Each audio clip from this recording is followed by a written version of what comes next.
waaleykum salaam wa rahmatulah jërëjëf sëñ Ablaye nga xam ne yaa ngi laaj ba xam nit ki tolloo maanaam imaam bi ak maamum bi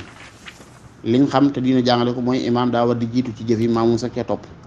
na imaam rukkon ba noppi nga soog a rukkon na imaam siggi ba taxaw nga soog a siggi na sujjóot nga soog a sujjóot boo ko defoon nag moom nag def nga lu xaraam waaye yàqut dara ci julli gi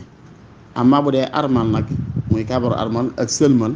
loolu moom boo ko njëkkee def sa imaam julli baaxut boo njëkkee sëlmal sa imaam sa julli baaxut boo ko njëkkee kabar armal boo ci kon ne julli gi baaxut faaw war ngaa kabaraat ginnaaw bi imaam kabare ba pare amma bu dee rukkon yi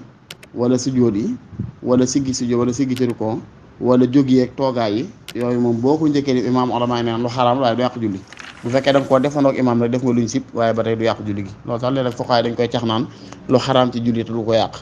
bokk na ci xaraam ci julli te du ko yàq mooy nga njëkk a sëgg sa imaam ci rukkon mbaa nga njëkk koo sëggi sujjóot wala nga njëkk koo siggi amma bu dee kàbbaru armal moom boo ko njëkkee def day yàq julli gi sëlmal yi boo ko njëkkee def day yàq julli gi wala taala ahlam bi sawaab